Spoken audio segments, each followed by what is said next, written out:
నిర్వహిస్తూ ఉన్నటువంటి కోటి దీపోత్సవం వేదిక మీద మనం పరమేశ్వరి చైతన్యాన్ని దర్శిస్తున్నాం. సాక్షాత్ ఒక మహాశక్తి పీఠంగా ఈ వేదిక భాసిస్తుంది అనటంలో ఎటువంటి సందేహం లేదు. ప్రత్యేకించి మనకి మైసూరు నుంచి వచ్చినటువంటి చాముండేశ్వరీదేవి, అలంపురం నుండి వచ్చినటువంటి జోగులాంబాదేవి, అలాగే మిగిలినటువంటి ఎల్లమ్మ మొదలైనటువంటి దేవతలు, వీళ్ళందరినీ కూడాను ఒకే వేదిక మీద దర్శించుకోవటం అనేటువంటిది పూర్వజన్మ సుకృతంగా భావించవచ్చు.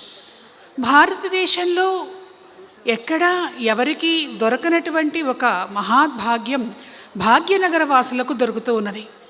ఏమిటి అనంటే, ఏ దేవతనైనా సరే దర్శించటానికి ఆయా క్షేత్రాలకి వెళ్తూ ఉంటారు భక్తులు. శివుణ్ణి దర్శించడానికి కాశీకి వెళ్తూ ఉంటారు, ఉజ్జయినికి వెళ్తుంటారు.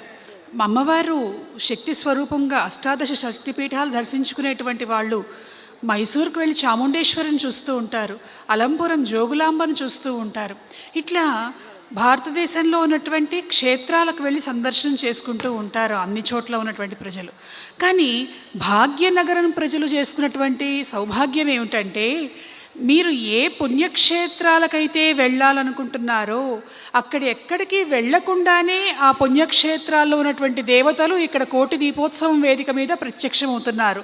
ఇది ఈ ఒక్క కోటి దీపోత్సవం వేదిక మాత్రమే మనకి సాధ్యపడుతూ ఉన్నది. ఇది ఒక మహాభాగ్యం, పూర్వజన్మ సుకృతం. ఇందాక మనకి అనంతలక్ష్మి గారు చెప్పారు,